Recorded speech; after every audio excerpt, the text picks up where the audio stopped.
Hey everyone, today we're going to be talking about Scala's path-dependent types. Now before you all run away, I want to assure you that you don't need to know any sort of type theory to enjoy this talk. Path-dependent types sound like a pretty scary thing, including to me, but they're really quite accessible, so don't worry about that too much. A little bit about me. My name is David, and I work on the developer ecosystem team at PagerDuty. Of course, we're hiring like everybody else. If you are interested in working for a really awesome company that will pay for you to go to a conference like this, then definitely talk to me later. So, this photo sort of sums up my experience with path-dependent types. I came to understand them through a very long and confusing process while I was trying to write some production code. It took me many hours of trial and error and piecing together documentation from many different sources. The goal of this talk is to prevent you from having to take that long, winding path. I want to give all of you the pieces of path-dependent types in a coherent way, along with a practical, real-world example. But first, let's talk about a little bit of historical context. So who knows what this building is? Surely some of you. Yeah, what is it? It's the university just as you talked. Okay, well, I was going to say the University of Oslo, but you're a little more specific. So something I learned while preparing for this talk is that the story of path-dependent types actually begins in this very city, which I thought was pretty neat. So maybe some of you have heard of the Beta programming language, or might even know one of these authors. Madsen, Møller-Pedersen, and Nygaard. Møller-Pedersen and Nygaard both teach or taught at the University of Oslo, including when Beta was first developed. And where this ties into path-dependent types is that Beta introduced the idea of a nested class in the context of an object-oriented programming language. So of course, Scala also has this concept. And we're going to see nested or inner classes later on during this talk. And we'll actually see how Beta influenced Scala to give us the sort of nested classes that make path-dependent types possible. So just a bit of fun history to get us started. So one thing I do want to make very clear from the beginning, you may have heard of dependent types before, especially in the context of languages like Idris or Agda. Path-dependent types are not quite the same thing. So a dependent type is a type whose definition depends on a value. Imagine if you could make a new type whose value is an integer between 1 and 10. You could know at compile time that it's impossible to have 11 as a value for that type. Or you could define a tuple of integers where the second integer is always greater than the first. There are lots of interesting things that you can do with dependent types. I am certainly not an expert, so I won't get into generic or general dependent types today. So then a path-dependent type is a specific kind of dependent type. It's a dependent type where the depended upon value is a path. The name is actually pretty descriptive when you think about it. So what then is a path? Let's look at an example. So a path is something we actually deal with all the time in Scala. It's pretty familiar. If I have a value or an object named config, and that config has a member named auth, the reference to auth via the config object is a path. So if the auth object has public members, the path can keep going. So like with credential in this example. Notice that credential is capitalized, so if you know your Scala style, that might be a hint that credential is a type, just like int or string. So putting this all together, you have a path and you have a type, and together they form a path-dependent type. So we're going to see plenty of examples of this as we go. I'm not going to sort of belabor the point here, but just keep your eye out for this pattern. And note that although it sort of does look, like something you could import, this is very different than an import. So you might be wondering, what are these path-dependent types actually good for? I promised that this talk would be practical, so we're going to use a motivating example to demonstrate why you might want to use path-dependent types. First, a quick aside. So if you read my talk abstract closely, you will know that I actually described the example I expected to use. And as I got further into my talk preparation, I discovered that my example was not very good at all. In fact, you didn't even need path-dependent types to write it. So when I talked about my road to understanding path-dependent types being somewhat long and winding, I really wasn't kidding. Hopefully the last stop, or near to the last stop, was really only weeks ago when I came to this realization. So all this to say, my example is different from the abstract, but really I think it's much, much better. So I'm pretty excited about it. So our example is about authentication. Our system has users defined by usernames, and each user can have multiple API keys. API keys are accessed through an API key repository, which has methods for authenticating a key and generating a key. So to keep the code simple, we're modeling the store as a sort of mutable set. Obviously, in real life, you would have some sort of persistent data store. And an interesting thing to note here is that an API key repository is per user. It's not global. There are many reasons you might want to do this, but some examples might include storing users' data in different locations per user or something like that, maybe because of privacy or data residency regulations. So now we start writing an app dealing with these users and their API keys. We have two users, Alice and Bob, and we instantiate an API key repository for both of them. Next, we generate keys for each user. And on the last line, we try to authenticate Bob's key. But we make a mistake, and we use Alice's API key repository. This code compiles just fine, despite the fact that the authentication result is pretty much meaningless. So the question is, how can we improve this code such that a mistake like this will not compile?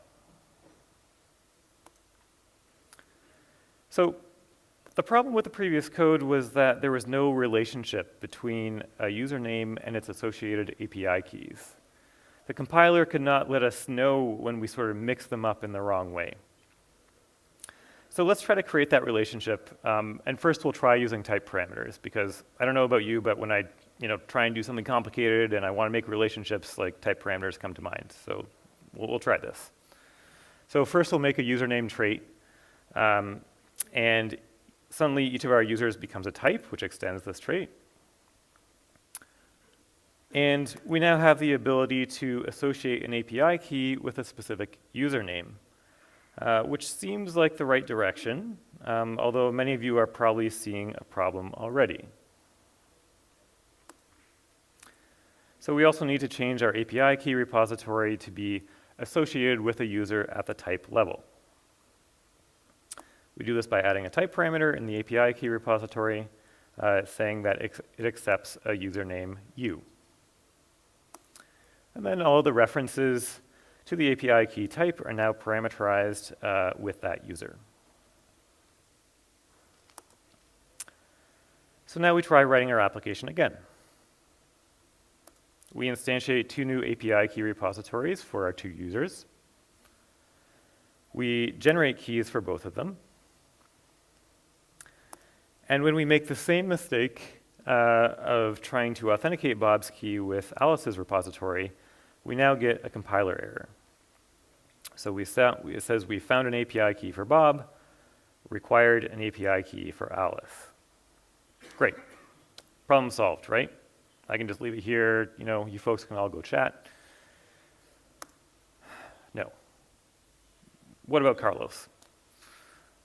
I don't know about you, but most of the systems I work on have more than 2 users. In fact, they have thousands of users, and users are always signing up, and sometimes they delete their accounts. So the number of users is dynamic. It's not known at compile time. We can't just make a case class for every user. So surely there must be a different way to do this. There is. And surprise, surprise, that way is path-dependent types. Now, before we get into a solution to our problem, I wanted to go over some basics. Path-dependent types are really an interesting combination of concepts that can be somewhat overwhelming when viewed all at once. So we're going to take it one fundamental concept at a time. And first, we'll examine type aliases. So we'll keep using our authentication example, both because it's pretty familiar, but also because I'm kind of lazy about making examples. Probably nearly all of you have seen a type alias before, and it's pretty straightforward. Within an object, we can assign a new name to a type. In this case, we'll say that API key is a string. And within that same object, we can reference the API key type, and the compiler knows it's just a string. In a different context, we can access the type by qualifying the type alias. And then we're just putting authentication dot on the front of it. And you can get fancier. Type aliases can be parameterized. So again, our API key is a string. And we define a new type called credential generator, which is a function producing an arbitrary type T. And combining these two aliases, we can define API key generator, which is a credential generator, which produces an API key, which is really a string. And you can use it as you might expect. Side note, I use random all over the place to generate passwords. Don't do that. Make sure that your randomness is cryptographically secure. So the catch, of course, is that these are just aliases. They don't really give us any more type safety than before. We might have a random string lying around that's not an API key, and we can accidentally pass it to our authenticate function, and that will compile just fine, because to the compiler, an API key and a string are the same type. So quick side note here, Scala 3 will have a really neat concept called opaque type aliases, which really brings more type safety to the situation. Definitely check it out online. It's pretty neat. So that was type aliases. Nothing terribly exciting and probably quite familiar to many of you. Next, we're going to talk about a very similar concept called type members. So it's so similar to a type alias that it's actually somewhat unclear to me if the difference is inherent or just sort of expressed in the usage. And probably somebody here knows better than me and can tell you about it later. So in this example, instead of an authentication object, we now have an authenticator class. Authenticator has what looks to be a type alias from before, and maybe in the background it still really is a type alias. But personally, I find it helpful to start thinking of API key as a type member. Classes, of course, can have members that are values, like random, but they can also have members that are types. And we can still reference them just like an alias within the same class. But within a new scope, the references look different. So on line 12, we see that the generated key is of type auth.api key. That's to say that the API key is associated with the specific authenticator instance that generated it. This is actually our first sighting of a path-dependent type. Now notice that on line 14, we can use the hash symbol to make the type less specific. Key 2 is an API key associated with any authenticator. This is called a type projection. Often the path-dependent type and the type projection might have the same underlying type, so string in this case. But the path-dependent type is really a subtype of the projection. You can pass a path-dependent type where a projection is needed, but not vice versa.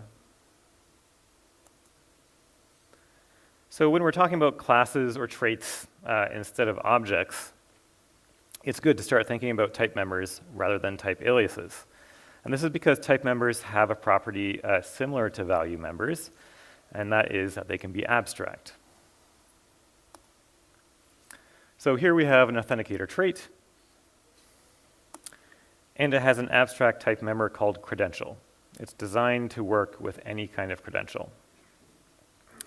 And as you would expect, the credential type can be used in the trait's method signatures, even though we don't know what it is yet. And of course that works because the method itself is abstract, so there's no real type checking that needs to be done there.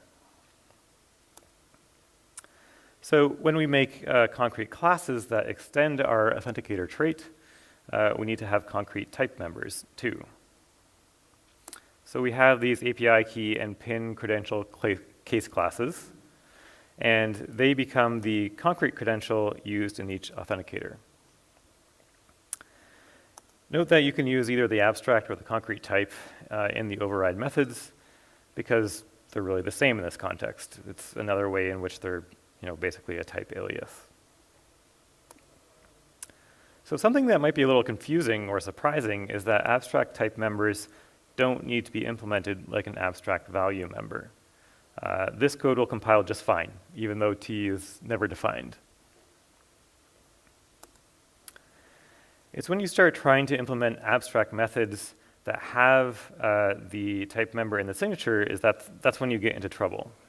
So here we write a third implementation of authenticator for passwords. And if we don't include the definition of credential as password, we get a compiler error saying that we haven't implemented the authenticate function. The compiler even helpfully points out that the credential doesn't match password, so that's a very good hint of what's happening here.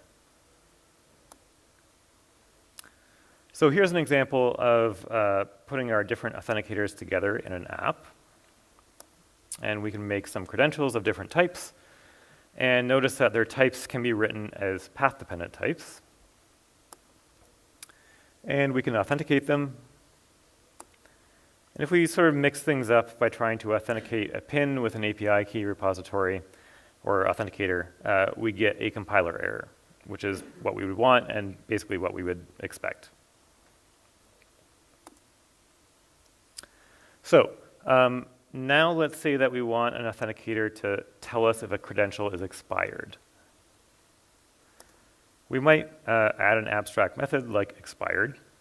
And if we think about what needs to happen in that method, we might say that a credential older than 90 days is considered expired. Now that doesn't sound specific to an API key or a PIN or a password, so really we should be able to implement this method in the credential type. We should see if there's some way that we can implement expired in the authenticator trait. And this is where type bounds come into play. You may have seen this concept used with type parameters before, and it's really the exact same thing. So if we create a credential trait that defines a createdOn method, we can then constrain our abstract type member to be a subclass or a subtype of credential.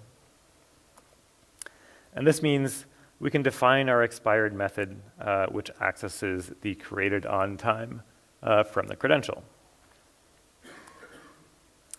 So we now have to rewrite our API class somewhat to extend credential and to provide createdOn, but otherwise it works as before. So before we move on to abstract type members, I want to come back to path-dependent types and type projections. So in this app, we make a new API key, and we annotate the type as being path-dependent. And then we can define variations of this print createdOn method, each of which takes a different parameter type. So the first takes a type projection from authenticator, and it can call createdOn because an authenticator's C is always a credential. I should note here that I believe this behavior is changing in Scala 3 because somehow that's actually unsound from a type point of view, but I'm not sure of the details there, so just be aware of that. The second method takes a type projection from API key authenticator. Since an API key authenticator always has an API key as type C, we can now print out the key as well as the createdOn time. And this is not going to change in Scala 3 because its API key authenticator is a concrete type It's only going to change for abstract types. And the third, we actually have a path-dependent type. So the same information is available as in the type projection version, but keep in mind it's taking a more specific type. So all of them work as expected. They just kind of, print out the information that they have available to them. Okay, so that was abstract type members. Now finally we've arrived at path-dependent types.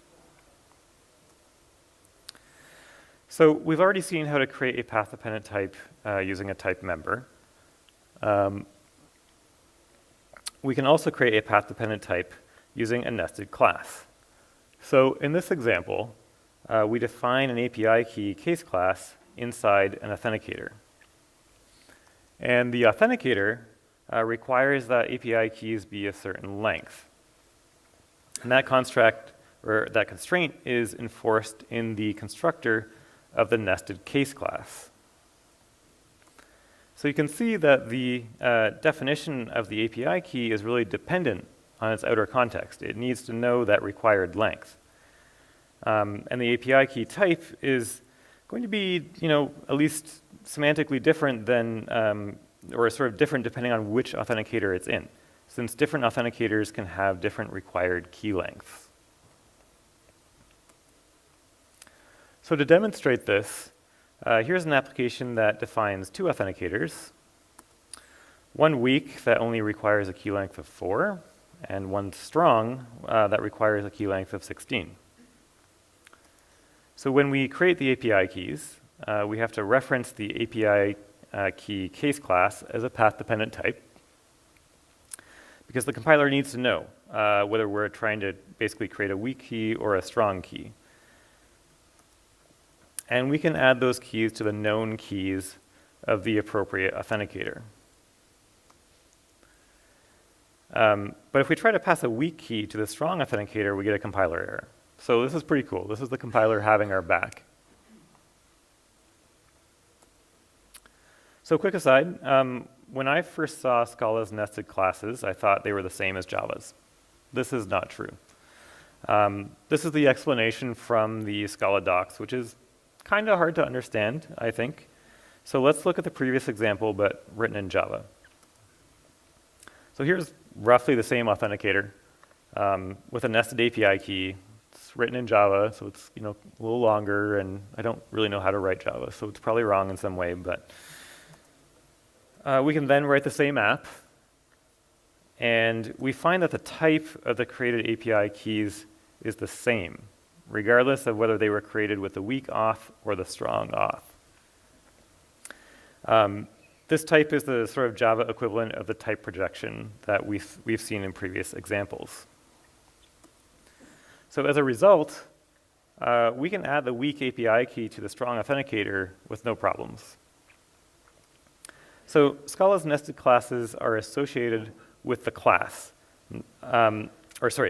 Java's nested classes are associated with the class, not the instance of the class. Thankfully, Scala followed the lead of Beta, that language that we talked about at the beginning of the presentation. Beta sort of pioneered that idea of having instances of the nested class be associated with an instance of the parent. Okay, so by now, I hope your heads are sort of filling with possibilities about how we can use these new tricks to solve our original problem. We now have all the pieces in place. So recall that we have an arbitrary number of users, each with their own API key repository.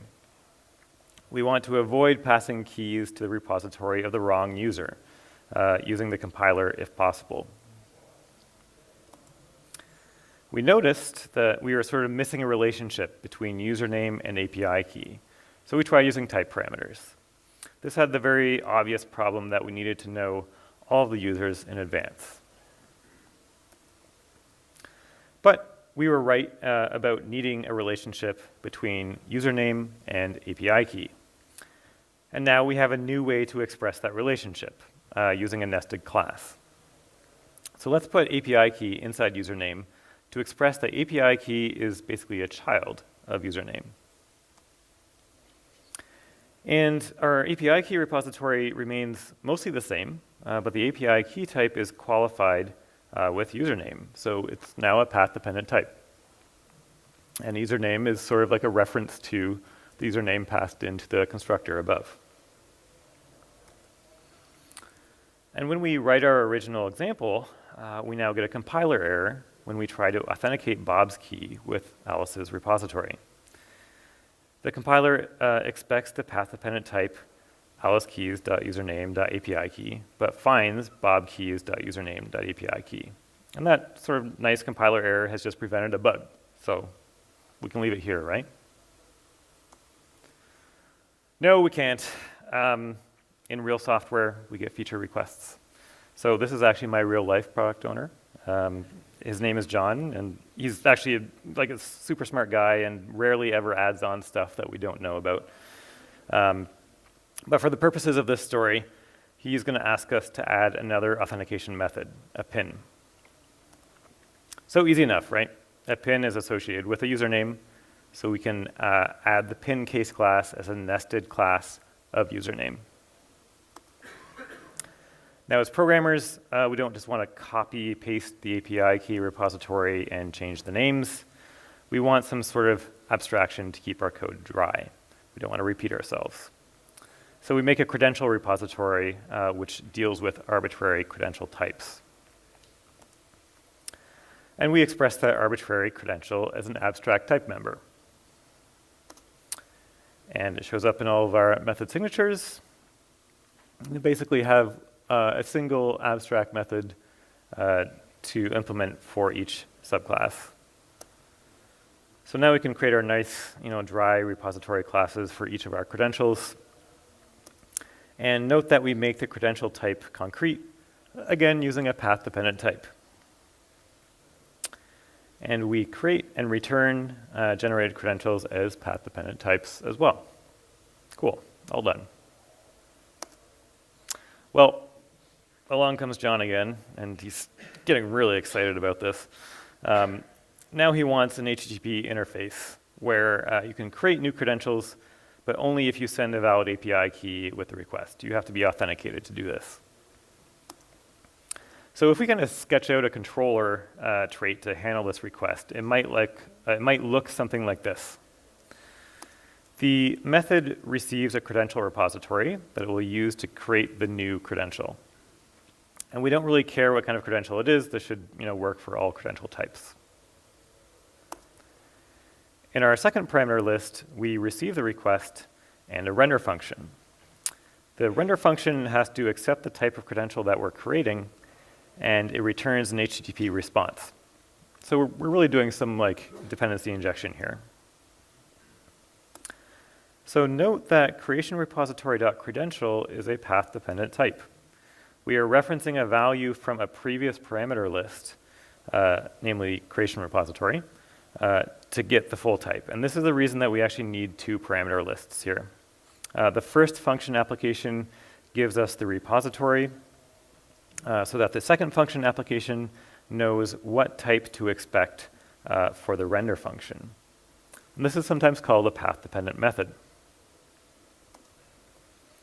So for the sake of brevity, we'll say that we have these two methods available to us, which extract a username and a credential from the incoming request. And notice that we have to pass a repository to the extract API key method in order to create and return the correct credential type. So this is really an example of, or another example of a path-dependent method. This time, the path-dependent type appears in the return type of the method, not a parameter list, but the idea is really the same. So now we're going to implement this create new credential method. So first we extract the username from the request. Then we make a new API key repository for that username. And with the repository, we can extract an API key of the right type. Of course, we want to actually authenticate the user, make sure they are who they say they are. So we authenticate the extracted API key. And if it's valid, we can create a new credential. and pass it to the render function to be returned. If it's invalid, we'll just return forbidden. And what's really great about this controller is that we can't accidentally try to authenticate with the creation repository or render a credential created with the authentication repository. So we can purposefully kind of make those two mistakes here, and both cause a separate compiler error. So line 11 gives the error that a creation repository credential is required instead of an authentication repository credential. And on line 13, we have the same error for the render method. So the compiler really has our back here. So we have shown that abstract type members allow us to make path-dependent types, which can be quite useful. And a few times we've kind of drawn parallels between abstract type members and type parameters, and rightly so. Often they can be used to accomplish the same thing. So when should we use one versus the other? This talk was pretty focused on one example. So to summarize for that example, we had two types, and they had a parent-child relationship. The parent was username, and the child was a credential type. It wasn't feasible to turn either of those types into an ADT with a sealed trait and case classes because there's a dynamic number of users and credentials. At the same time, we wanted to avoid mixing usernames with the wrong credentials or the wrong repositories, and we wanted to do that at compile time. So path-dependent types really allowed us to rely on the compiler to make that undesirable mixing impossible. And path-dependent types accomplish that in a way that type parameters could not. That's not to say that there are not other uses for path-dependent types. Shapeless is a good example of a library which really sort of stretches Scala's type system. And my understanding is, at least, is that it uses a lot of path-dependent types. I'm certainly not an expert there. Another interesting point is that Scala 3 has path-dependent types sort of baked into its fundamental calculus. So, the name Dotty comes from the acronym DOT, which stands for Dependent Object Types. So you can kind of see there's this relationship, between dependent object and dependent types. And again, I'm not an expert, so I'm not going to go into it. Then finally, if you actually start Googling, you'll find many people emulating full dependent types in Scala using a combination of path-dependent types and some other, Scala features. So the point here is that they're really a fundamental concept that allow for a lot of flexibility. And I'm not well-versed in these usages, so I'm not going to get into detail, but I definitely encourage you to do some more research if that's something that interests you. I'm going to leave you with one final thought. And we've actually heard this principle earlier today, but path-dependent types are a very powerful construct, and they can accomplish the same thing as simpler concepts like type parameters in some cases. So in situations where any number of tools or solutions can work, I really like the way Li Haoyi sort of phrased this principle of least power. Pick the least powerful solution capable of solving your problem. Sometimes path-dependent types are what you need, like in our example. Sometimes they're not. Sometimes you can just use type parameters. So it's up to you to sort of be responsible with that choice. So that brings me to the end. Thank you very much for your attention, and thanks to the organizers for having me speak. All the code from the slides is available on GitHub. It does compile, so you can go nuts, run all the experiments you like. And now I will try and take some questions, but I can also take questions later or on Twitter or whatever. So, any questions? Yep, in the back. So, have you experienced any issues with writing utility methods on path-dependent types? Sorry, any issues with? Right, utility methods, and they have a reusable coupler method on path-dependent types, and you want to put it somewhere. Have you had any issues with either widening these types unnecessarily? Or? Personally, I have not experienced that, but. The same pattern is used in the Scala compiler quite a lot. Mm-hmm. Generally, if you want to write utility methods on a tree, there have been quite a lot of issues around writing utility methods Okay. Yeah. Thanks for the detail. In the back. I know in your final example, you push the render method into an argument. I was wondering how you actually implement that. One of the types that function you get in the PathDependent type is actually from an object instance that is generic function and not from that. How would you actually write such a render function? Or we need two types when you actually write it. Yeah, that's a good point, and I may have sort of glossed over that. I'd have to think about it, and maybe sort of update the example there. So yeah, thanks for pointing that out. Yep. At a certain moment, I think, during your slides, you introduced within the username class both the API and the pin thing. Yep. But it should it not conceptually be an or instead of an and? It's either an API or, either an API key or a pin. Right. So. Anyway, it probably works, but I would think, okay, does it, or was it the intention to have both?